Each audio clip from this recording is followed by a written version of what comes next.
Olá, eu sou Richelma Barbosa, fisioterapeuta neurofuncional pediátrica, e hoje nós vamos conversar sobre como diferenciar o torcicolo muscular congênito de outros desconfortos. Sejam bem-vindos. Eu vou te ensinar a diagnosticar, avaliar, cuidar de uma forma mais efetiva, eficaz para o bebê com torcicolo muscular congênito. Sejam bem-vindos. E o torcicolo muscular congênito? O que vem a ser? O torcicolo muscular congênito é uma desordem musculoesquelética na infância incidente, desde o nascimento, ou durante o nascimento, ou após o nascimento. É uma desordem que está muito presente na nossa prática clínica e nós percebemos que, à medida em que nós evoluímos com essa informação, nós temos a oportunidade de favorecer um diagnóstico precoce para os nossos bebês. O que é o torcicolo muscular congênito? Essa condição musculoesquelética, nós observamos que o bebê tem uma preferência da posição da cabeça fixa para um lado, onde ele não consegue virar a cabeça para o lado oposto. E quando ele vira ou é virado de forma passiva, existe o choro, a dor, o encurtamento, um travar para esse movimento. Qual a causa desse torcicolo? Um encurtamento ou um estiramento desse músculo, que nós chamamos de esternocleidomastoide, em que o músculo esternocleidomastoide esquerdo é responsável pela rotação à direita e o músculo esternomastoide direito é responsável pela rotação à esquerda, ou seja, é um músculo de função contralateral. O torcicolo muscular congênito, ele pode ser adquirido ou durante a vida intrauterina, devido à posição desse bebê na barriga da sua mãe, que nós sabemos que, de acordo com a avaliação do período pré-natal, as ultrassons que vão detectar a posição do bebê, nós já podemos ter um olhar mais atencioso sobre a possibilidade da ocorrência ou não de um torcicolo muscular congênito. Quais são as posições do bebê que geram maior risco para a ocorrência de um TCM? Bebês posicionados de forma transversal, bebês de encaixe pélvico, nós observamos a maior ocorrência, e também bebês de posição cefálica. E relacionado a isso, nós sabemos que, de acordo com a semana gestacional que o bebê encaixa para a passagem do parto, para o momento do parto, isso também pode impactar na ocorrência do torcicolo. Se o bebê está de um encaixe cefálico precoce, o peso do corpinho do bebê sobre o pescoço, sobre a cabeça, somado-se ao peso dos órgãos internos da mãe, como pulmão, coração, fígado, baço, todos pressionando essa cabeça do bebê por um maior número de tempo possível, também é ocorrência de um torcicolo. Bebês transversos, bebês pélvicos, então, que durante o parto tem que ser feita uma manobra para o encaixe desse bebê. Nós não sabemos, durante esse percurso dessas manobras, como a cabeça desse bebê vai se comportar. Até mesmo porque toda essa estrutura ósseo-articular é muito frágil, muito virgem. E, devido a essa fragilidade, a ocorrência de estiramentos mínimos é bem elevada.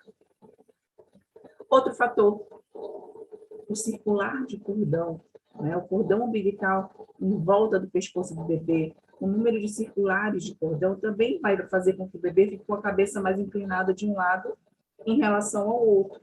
E durante a passagem do canal de parto, isso também pode desencadear e favorecer a ocorrência desse torcicolo. Outra situação, bebês macrossômicos, bebês gigantes, em estatura, em peso, são bebês muito mais difíceis, né, para uma passagem de parto, para um parto mais tranquilo. Então, eles tendem a ser bebês que têm maior predisposição para o torcicolo. Mães com uma pelve mais estreita, dificulta a passagem do parto. Mães que não ganham tanto peso durante a gestação, não oportunizam um bom espaço para esse bebê se movimentar, não é mesmo? E aí vem aquela questão: o que eu devo elencar enquanto fator de risco durante o período gestacional para que o bebê realmente desenvolva ou não um TCM? Então, todos esses fatores devem ser elencados. Associados a esses fatores, nós devemos também associar, sempre perguntar para a mãe: mãe, o bebê se movimentava muito pouco na tua barriga, quantos meses ele encaixou? Mãe, quantos quilos você ganhou durante a gestação? Aí nós já olhamos para essa mãe, já percebemos, né, o tamanho da sua pelve, se ela é mais estreita, mais larga ou não, favorecendo um bom trabalho de parto ou não. E vem o momento do parto, né? Também, gente, como um fator de risco. Esse parto, se foi um parto prematuro, se foi um parto que necessitou do uso de um fórceps, se foi um parto que necessitou de aparelho de sucção para a retirada desse bebê, se esse bebê necessitou ir para a UTI neonatal, o tempo de UTI neo, se esse bebê precisou de ressuscitação, se ele teve um histórico de um Apgar baixo relacionado a uma asfixia neonatal, porque na maioria das vezes, bebês prematuros com asfixia neonatal, com complicações, dependendo da forma que esse parto foi realizado, o tempo de UTI neo, esses sinais clínicos de torcicolo, eles são mascarados diante dos sinais clínicos neurológicos e diante dos sinais clínicos respiratórios, pois nós sabemos que nesses primeiros meses, assim, logo após o parto, a grande preocupação é de manter o status respiratório e o status neurológico dessa criança. Se a criança teve um parto laborioso e não foi prematuro e foi logo para casa, como aconteceu o recebimento dessa criança? Como são em casa? Como essa criança é manipulada em casa? Como essa criança é estimulada em casa? E aí nós sabemos que são vários cenários, né, gente? Vários cenários. E esses cenários nos induzem a ter um olhar mais criterioso para que nós possamos identificar precocemente os sinais clínicos relacionados ao torcicolo muscular congênito. E eu convido você para que nós possamos olhar que o torcicolo muscular congênito vai muito além de desordens musculoesqueléticas, ou seja, vai muito além de encurtamento muscular, vai muito além de dor e de restrição de amplitude de movimento da cabeça, do ombro ou do complexo ombro, cotovelo, mão. Vai muito além. E aí vem a grande pergunta: como diferenciar, né, o torcicolo muscular congênito de outros desconfortos? É esperado que nos primeiros 3 meses o bebê tenha suas cólicas intestinais, os gases excessivos, a dificuldade de dormir, e nós temos que levar em consideração todo esse conhecimento prévio por parte dos pais, que passa de família para família, que são as medidas para diminuir o desconforto do bebê, as medidas para diminuir a dor, a cólica. Mas será que todo choro do bebê é cólica intestinal? Será que todo choro do bebê é fome? Será que o bebê que dorme muito durante o dia e dorme pouco à noite, não existe algo além disso? Será que esse bebê que não está ganhando peso de forma adequada, não existe algo que nós precisamos, além disso, que nós precisamos investigar? Será que esse bebê que não pega o seio da mãe para mamar adequadamente, existe algo além disso?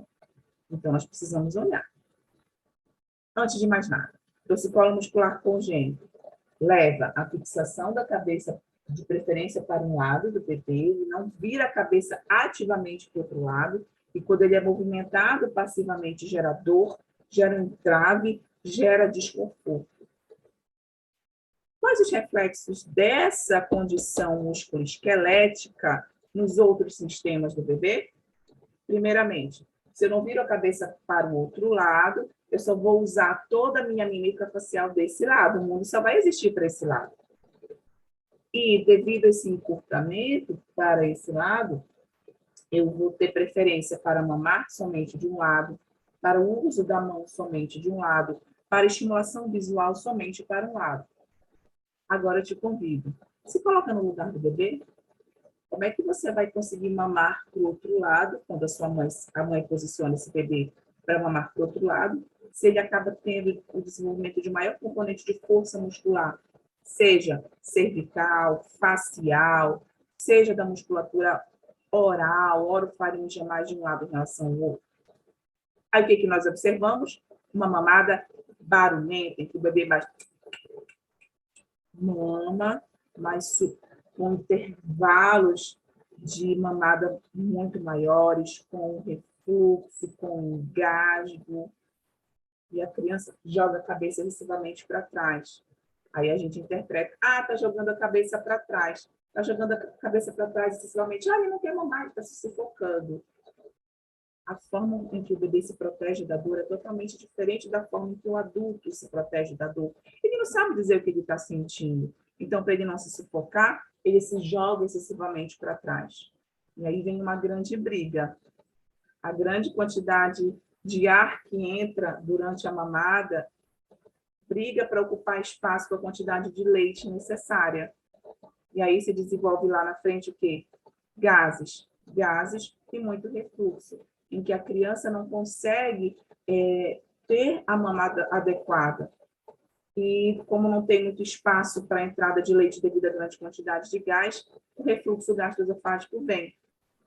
Aí, na maioria das vezes, essa criança procura um médico pediatra, o pai e a mãe procuram o médico pediatra para o quê? Para fazer com que a criança diminua a quantidade do refluxo.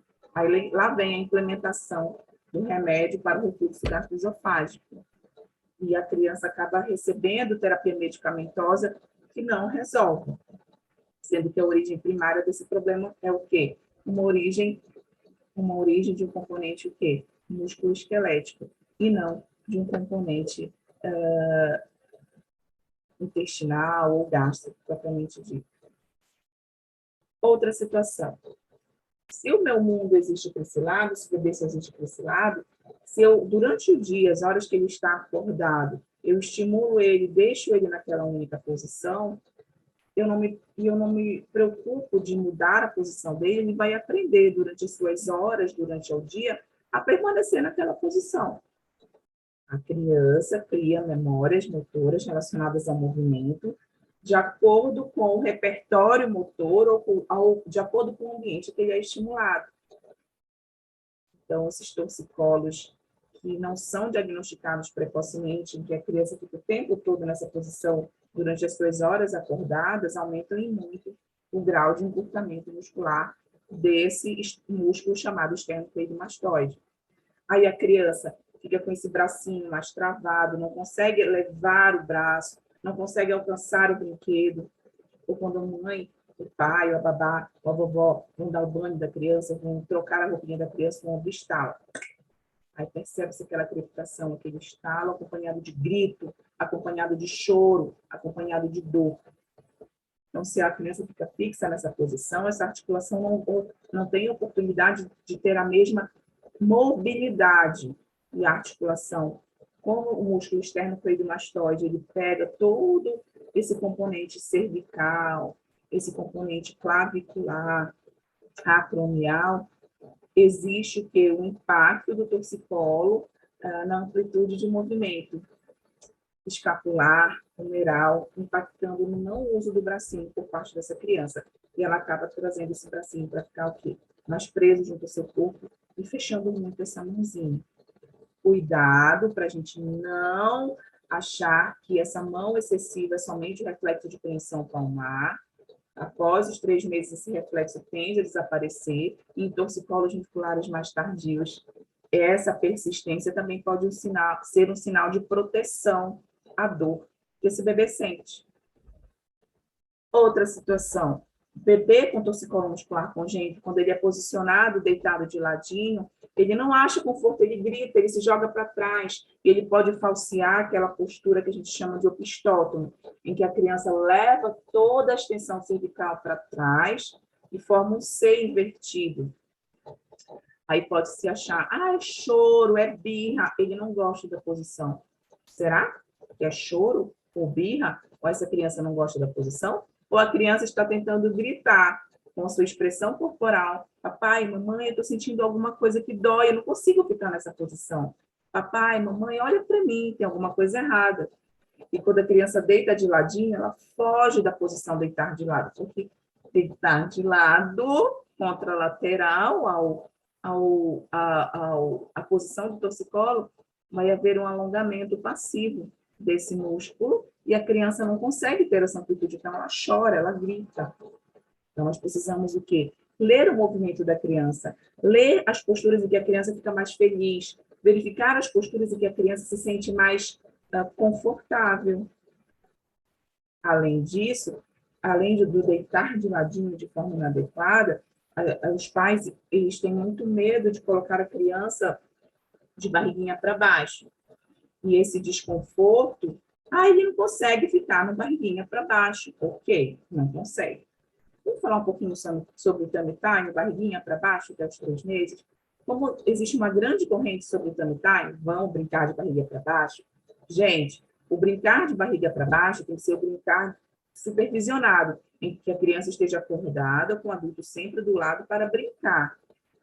E essas crianças com TCM, elas não conseguem ficar na barriguinha para baixo, porque elas têm que ativar toda essa musculatura cervical, e como o lado da cabeça sempre é mais inclinado para o outro, isso gera dor, gera muito desconforto. Se coloca no lugar dessa criança e fica com a cabeça inclinada para um lado.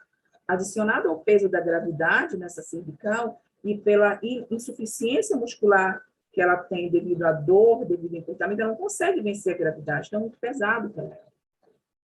Aí nós observamos que na barriguinha para baixo a criança também fica com a cabeça inclinada, abre os bracinhos porque ela não consegue descarregar o peso em prono e acaba tentando fugir da posição. Aí os pais interpretam, ela não gosta da posição. Mas será que ela não gosta dessa posição por algum motivo? Será que ela não gosta dessa posição porque ela está sentindo dor? Somando-se ainda ao fato da questão do impacto do torcicolo no sistema gastroesofágico. Quando a criança é colocada no prono, devido ao aumento desse volume abdominal, esses gases excessivos, estrondosos, ela pode ter o refluxo nessa postura. Mas nós sabemos que a musculatura abdominal em prono, ela precisa ser estimulada.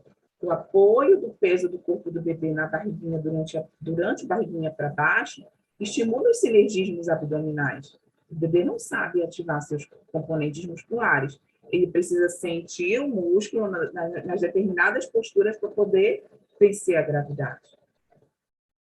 Ou seja, vamos observar esse desconforto do bebê em prono?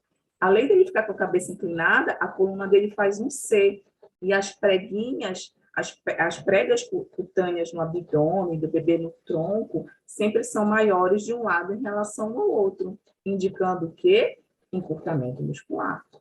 Lembrem-se, a neuroplasticidade, ela sempre pode ser positiva ou negativa. Pela lei do uso e do desuso, se eu não uso o componente cervical de forma adequada, eu posso compensar em componente torácico, em componente lombar e sacral. E isso gera impacto também a nível da pelve do bebê. Existe uma grande relação de torcicolo muscular congênito e displasia do quadril, má formação desse quadril devido à posição intrauterina. Aí o bebê, ele tem uma atitude mais de abandono desse quadril, mais em abdução e rotação externa, ou chora no manuseio, na manipulação desse quadril, esse quadril estala, crepita. Vamos ficar atentos. Outra situação que merece muita atenção relacionada ao refluxo gastroesofágico, se os pais oportunizam para que esse bebê fique maior tempo de barriga para cima, porque não conseguem ver o bebê chorando, ou não entendem que esse bebê chora devido à dor no decúbito lateral, que esse bebê chora devido à dor no barriguinha para baixo, esse bebê fica maior tempo possível de barriga para cima. E esse refluxo gastroesofágico, esse acúmulo de gases, né, pode ser falseado com, o bebê só está com cólica intestinal. Os gases de um bebê com torcicolo muscular congênito são gases estrondosos, barulhentos e, na maioria das vezes, fétidos demais. Porque se eu não mamo de forma adequada, devido à minha dificuldade de sucção, eu não vou engolir de forma adequada, não ter um espaço adequado para o meu leite ser ingerido ou digerido devido à quantidade de gases, o volume abdominal vai ser maior. Então, são bebês com um grande volume abdominal, em que a gente observa que as costelas deles são aladas, abertas, sinalizando para a gente, papai, mamãe, o físio, ou equipe que cuida de mim, o abdômen está fraco, e a respiração do bebê é uma respiração mais o quê? Diafragmática, o bebê fica respirando mais de boca aberta do que boca fechada. Aí, além disso, esses refluxos ocultos também podem disseminar alterações respiratórias, o bebê fica com uma respiração mais ofegante, com coriza, com congestão nasal o tempo todo. Aí, o bebê está gripado, será que é uma gripe ou será que existe uma relação biomecânica entre o não uso desse abdômen, que não experimenta um crono precoce, ou devido ao não uso desse esternocleidomastoide, desse componente cervical, escapular e humeral, que não permite a posição adequada da cabeça do bebê para mamar. Toda essa repercussão existe, sim. E é por isso que nós temos que ter cuidado sobre a vigilância da posição do bebê, no barriga para cima. Que tal oportunizar horas e minutos no barriguinha para baixo, no decúbito lateral, ou experimentar a hora de brincar de barriga para baixo no colo, no braço, na barriga da mamãe, na coxa da mamãe, na coxa do papai? Vamos nos atentar para isso.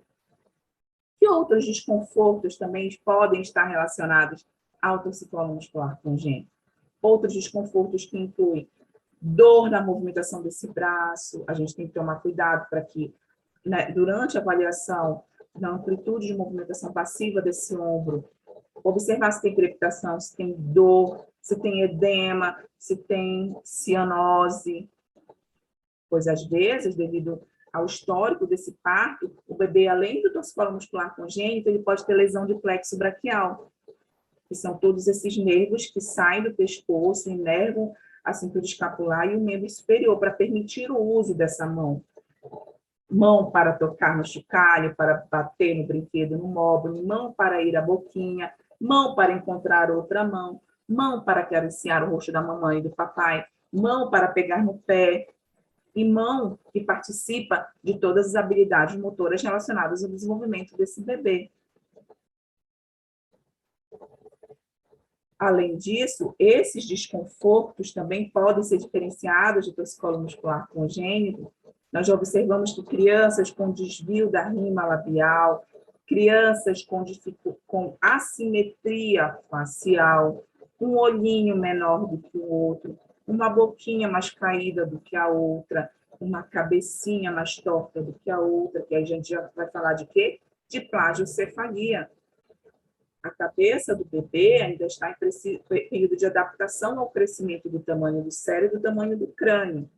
Se a criança fica maior número de horas possíveis numa determinada posição, essa cabeça vai ficar achatada e esse crânio fica deformado. Da mesma forma que existe essa deformidade craniana, vai haver uma assimetria da face pelo não uso. Então, o lado em que ela não vira a cabeça, ela tende a ter uma fraqueza da musculatura que envolve a boca, uma fraqueza da musculatura que envolve o olho, toda a face. Então, essa face também pode ficar deformada. Então, às vezes, no registro das fotos do bebê, no berço, no carrinho, na cama, observe-se um bebê com a cabeça muito inclinada, com um sorriso mais discreto de um lado em relação ao outro, com o olhinho mais caído do que o outro, ou com uma cabecinha mais chata do que a outra. Vamos nos atentar para isso?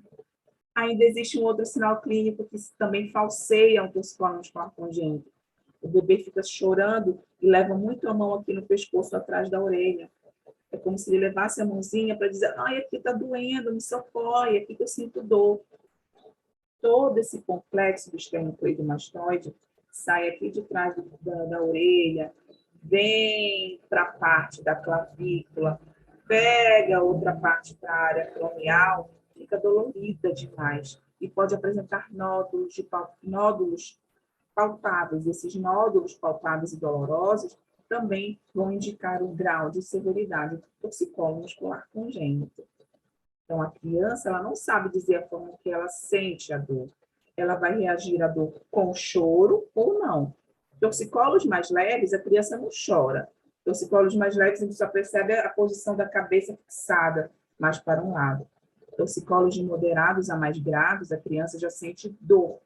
E a gente pode classificar a dor da criança de acordo com a intensidade do choro. É um choro consolável ou não? É um choro que piora à medida que a gente manipula essa rotação passiva da cabeça? Ou é um choro que cessa?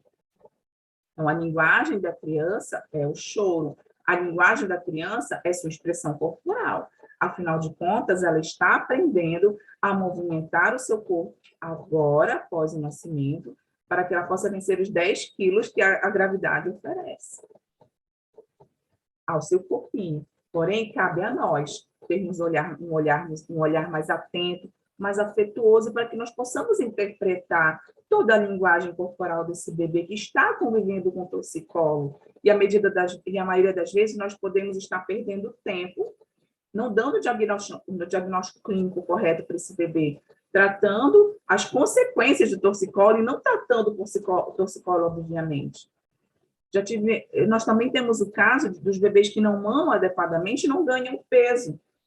Por quê? Porque justamente essa mamada inadequada, essa mamada ineficaz, essa mamada cansativa, barulhenta, não permite o aporte suficiente de nutrientes para que essa criança ganhe peso. E ainda existe um outro fator, qualidade do sono. Um sono adequado, se o bebê não consegue achar uma posição adequada para dormir devido à dor que ele sente, o sono noturno não adequado, não completado, não vai oportunizar o quê para o bebê? A liberação dos hormônios de crescimento. Então, a criança não vai ter o crescimento ponderal e não vai ter o crescimento na balança. Então, as medidas antropométricas do bebê vão ser impactadas na sua curva de crescimento. E isso impacta em quê? Nas suas habilidades motoras. E aí nós vamos ter um novo olhar, que vai ser o quê? Se eu já diferenciei que o diagnóstico clínico do meu bebê é um torcicolo muscular congênito, e esse componente musculoesquelético impacta em inúmeros sistemas do corpo do meu bebê, eu já consigo enxergar aqui e vislumbrar lá na frente. O torcicolo pode, sim, impactar nas habilidades motoras e no desenvolvimento neuropsicomotor desse bebê.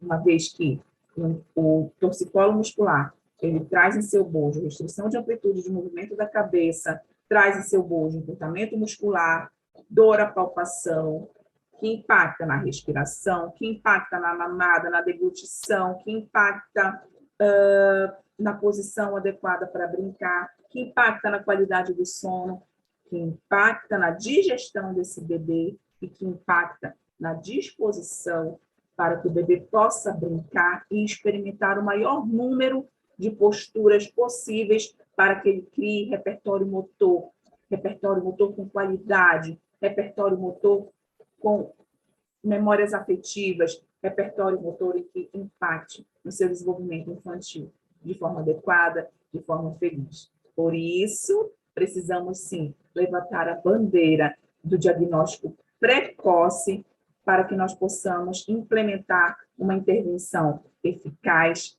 afetiva e com qualidade para resolver todos os problemas relacionados ao torcicolo muscular congênito do bebê e aliviar esses sintomas. Eu espero que, neste episódio, nós possamos ter acendido a luz sobre a diferença do diagnóstico clínico do torcicolo muscular congênito, dos demais desconfortos que envolvem a saúde do bebê e desse recém-nascido. Espero encontrar vocês em próximos episódios para que nós possamos aliviar os sintomas do bebê que convive com o torcicolo muscular congênito de forma afetiva, eficaz e segura. Tchau, gente!